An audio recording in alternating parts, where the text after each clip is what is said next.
Hello everybody and welcome back to another episode of Rust Electricity for Beginners. My name is Ozzy and I'm going to be your guide. In our last video we talked a little bit about generating power via solar panels, windmills and such, and storing that power in batteries.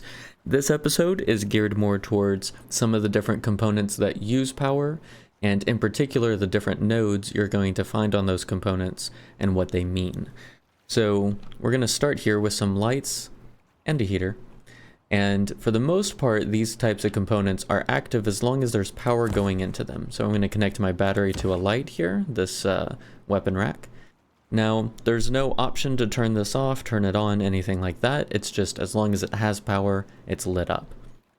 Now, a cool feature on some of these components is the pass-through node. Now, this battery is giving me 100 power.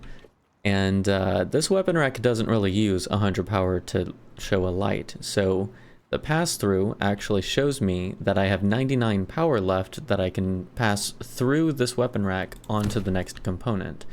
So we're going to plug it into this neon sign, and I've kind of daisy-chained a few on here. Just a warning, it's about to get bright and maybe a little bit flashy. Oh yeah, we can see everything now.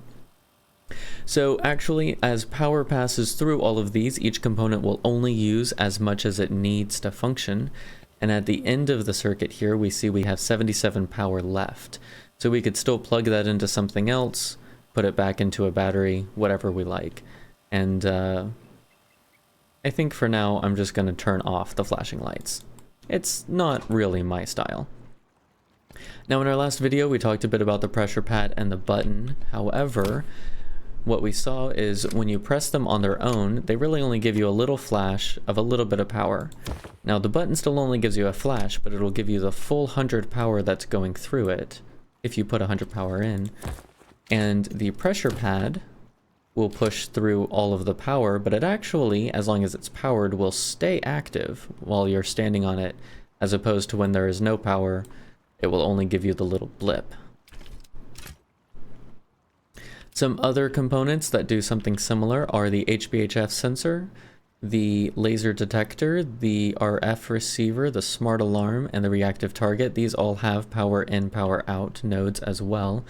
And the reactive target actually will send power out as long as it's lowered. So you can kind of use this as a bit of a switch. Other types of components we have are ones that only have the power in node. So similar to my last video when I showed you the electric furnace, well, there's only the power in, so this 100 power, I can't do anything extra with it. There's no pass-through, there's no on-off switch. This is just going to sit here and drain my battery as long as there's power going to it. Similarly, the Tesla coil, the igniter, audio alarm, and RF broadcaster are the same way. So what we're going to learn how to do is how to build a circuit so that these are only active when we want them to be and not all the time. We're also going to learn how to split off power so that, say I want to run 3 furnaces, I can do that off of one battery. That'll be in a future video as well. Now, other components that do the same thing are the water pump and the water purifier. As long as these are plugged in, they are drawing power. So even if my purifier completely fills up and there's nowhere else for my water to go, there will still be power drawn, and yeah, it kind of ends up utilizing it that way.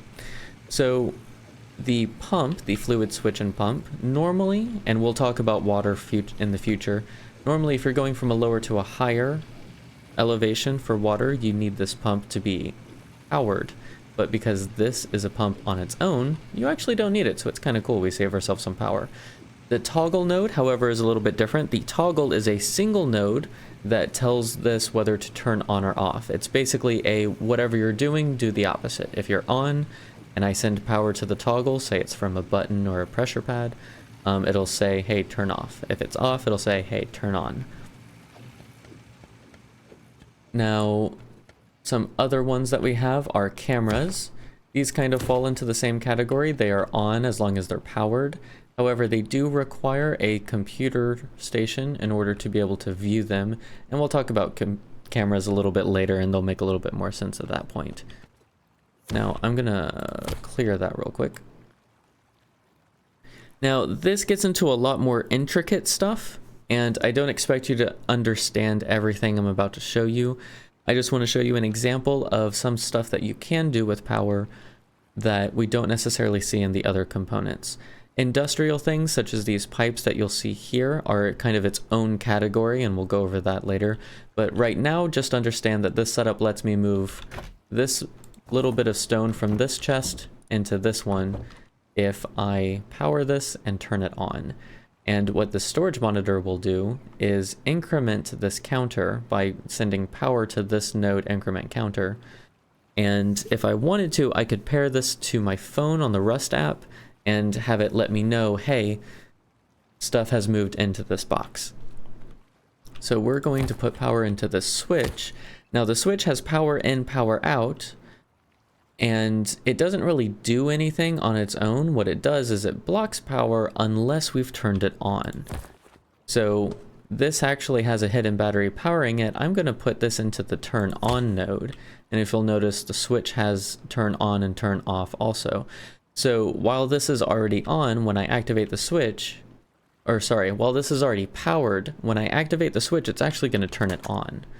And as it turns on, it'll move that rock into this box. And when it does that, this storage monitor will increment the counter. So that's one of the ways that you can kind of set a number of things up to have something happen as you pass power through different objects. Not all of these had the power going into the power in. What it did was it sent power to the right node on the object for it to do a specific thing. Now this piece is a smart switch. It's the same thing as a switch, but I can plug it in, I can pair it with the Rust Plus app on my phone, so I can actually activate that switch from my phone rather than just from the end game, but I can manually turn it on as well. This is a door opener. As long as it's powered, it's going to try and have that door be open. However, if I instead put power into this door closed state, it'll actually hold the door closed instead. But I kind of need that open, so I'm just going to manually open this right now. And yeah, there's cool things you can do with that. We'll go into that a little bit more in a future video as well. Now here we have an industrial crafter. This is the first time we've seen a toggle, a turn on, and a turn off on the same component. Now this gets into a lot more interesting mechanics that you need to understand in order to actually use one. However, for right now, it's just interesting to note that it basically receives power, and under a lot of different conditions, you can have it be on, off, you can manually turn it on and off, things like that as well. Next thing we're going to talk about is the elevator. I'm just going to plug it in real quick. Now, the elevator needs multiple modules in order to have multiple floors, but once you have it assembled and powered, you can manually tell yourself to go to different floors and such. And another interesting feature about the elevator, do what I tell you to, please. There is a node that lets you call it back to you from another floor. So this node here, call elevator, is a specific use node. There's not any other component that has that node. That node is specific to the elevator. But when you put power into that node, it does a specific thing. And similar how we saw in the last video, when you press a button, it gives power, but only for a moment. That's all you need for this node for the elevator to come back up. Auto turrets, a lot of us are familiar with. As long as it's powered and it has equipment in it, it will likely gun you down. However, this also has very specific use nodes that you don't see on any other things for low ammo, no ammo, and whether it has a target. These we can send out, similar to the storage monitor, to another component in order to do a specific thing. Say if we have a target, we want to turn on 3 other turrets. Say if it doesn't have any ammo, we want to tell it, hey, turn itself off, we don't need to use power anymore. Stuff like that. And we'll go over how to make those circuits in future videos. And the last thing we want to talk about is the new seismic sensor. This thing is kind of awesome.